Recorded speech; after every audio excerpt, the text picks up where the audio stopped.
Alright, how many of you guys close the door on a potential epic lens because it's a manual focus lens? Well, you can open that door again since this little LiDAR focus motor will change how you look at manual focus lens going forward. Take this Sirui 50mm anamorphic manual focus lens for example, combined with this LiDAR focus motor which calculates the distance and turns the focus ring for you. This essentially transforms your manual focus lens into an autofocus lens, giving you results like this.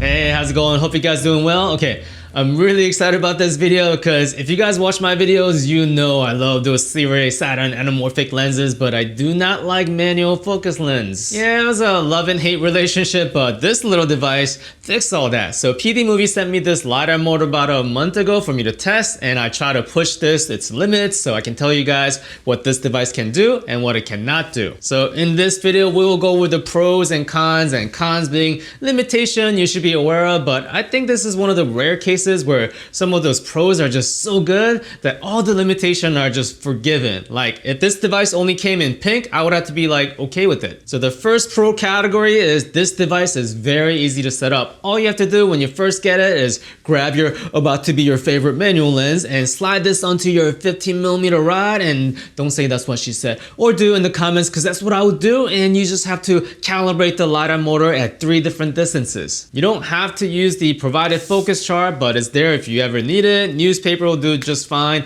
if you still have those. You just need about 10 feet of clear line of sight of space in your room to set this up, so good excuse to clean your studio. PD Movie has a wonderful tutorial on how to set this up, so I'll link that video in the description below. And once it's set, you don't have to do that setup again for that lens, and you have up to 5 different lens profile recall slots, so it's super easy to change lenses. In fact, Sirui 50mm and the 75mm Saturn lenses have the same minimal focus distance, focus throw, and gear circumference, so you can swap those lenses even more easily. And that's it. Now you're ready to rock that manual focus lens as a autofocus lens, and you'll instantly notice that this motor is incredibly fast and responsive. I have the mini version, and there's a larger version of this with triple stack battery design with more torque, but the mini version had no problem pushing through the Saturn lens focus gear. This is a 60 frames per second footage, and you can see that it tracks all the way through smoothly. There are 3 different focus speed settings you can toggle through, and although I wish the slowest setting was like a little bit slower so I can have a little bit more variety, but the fastest setting is very impressive. But the biggest difference really is the size and simplicity of this device. I mean, there are no cables, there are no control box, no gimbals required. Yeah,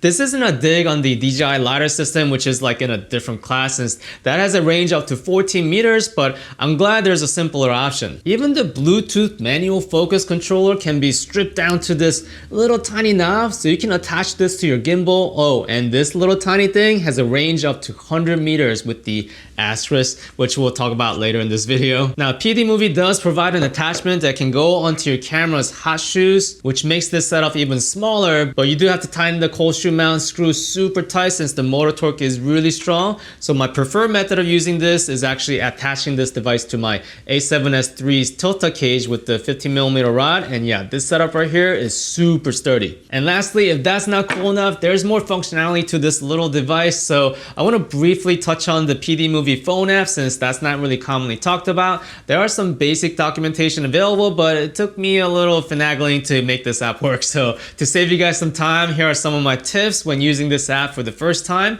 This will also help you understand what kind of functionality the app brings. By default, the focus column is hidden. You have to switch from multi-axis mode to 3-axis mode and toggle focus function to be on before associating the Live Air 3 device to that function. Also, I found that the motor direction icon needs to be on the clockwise symbol. If it's on the counterclockwise direction, you all of a sudden lose half the travel distance for some reason. I'm telling you this because it took me a while to figure this all out, but once I got it working, I love that I can loop A to B points and even change how fast the travel is. So yes, app user interface could get a little better facelift in the future, but for the price, I can't complain.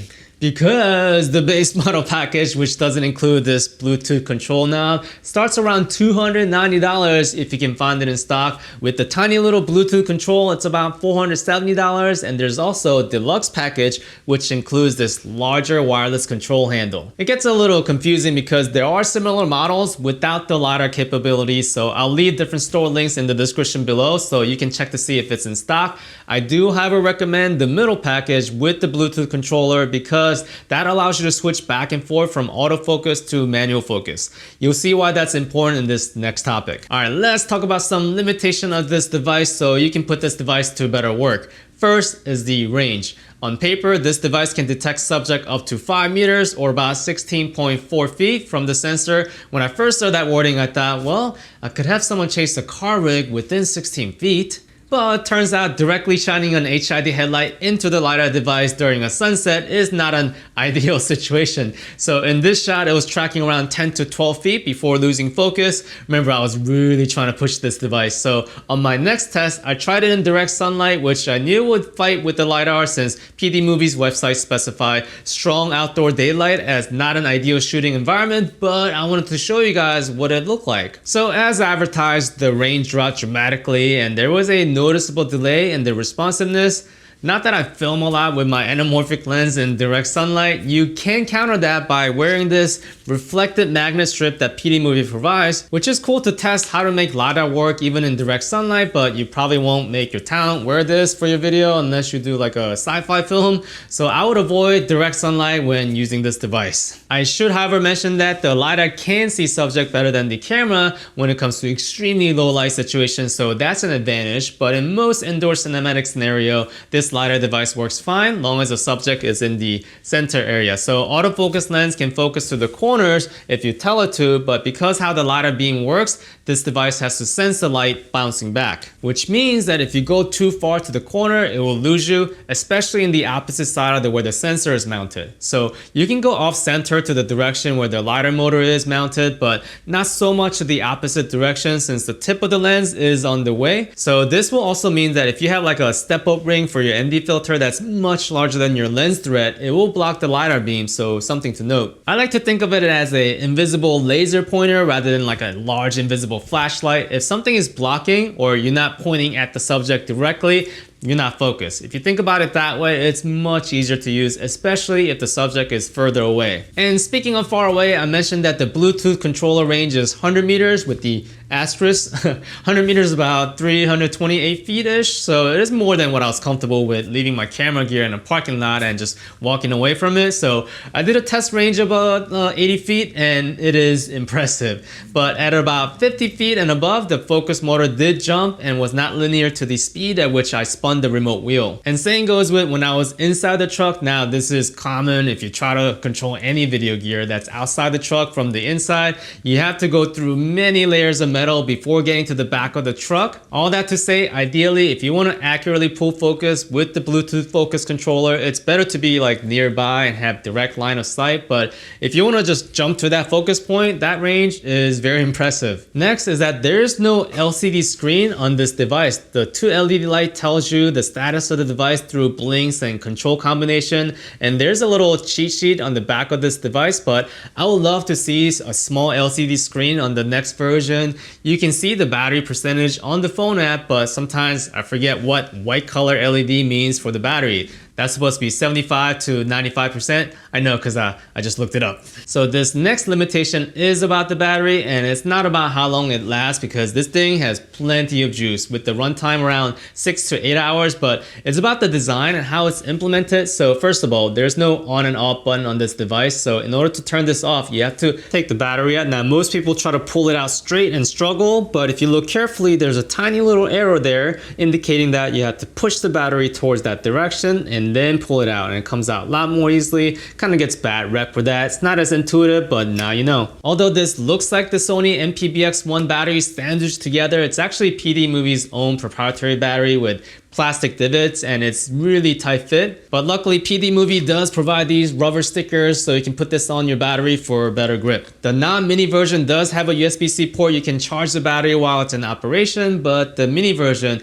you do have to put the battery in this provided charger, and it's a micro USB port. Yeah, I broke up with micro USB cables years ago and I had to take her back, and so that's a con, but that's okay. Even all these limitations, I am in love with this LiDAR motor. It's just a really good simple tool to have it in my toolbox, especially when it comes to run and gun filming. If you asked me before I got this device, could you do a variable distance rotating gimbal shot with the 75mm manual lens by yourself on a light gear? I would have said, in my dreams. Well, someone pinched me because that was that shot. So what do you guys think of this LiDAR focus motor? Let me know in the comments below, because I'm going to be using this a lot more next year. There's just so many manual focus lenses I want to just revisit because of the device. And you know what? I am very excited for the future of PD Movies as a company. This is just so innovative and I can't wait to see what you guys come up with next. Alright guys, that's it for me today. Thank you so much for watching. Till next time, stay focused.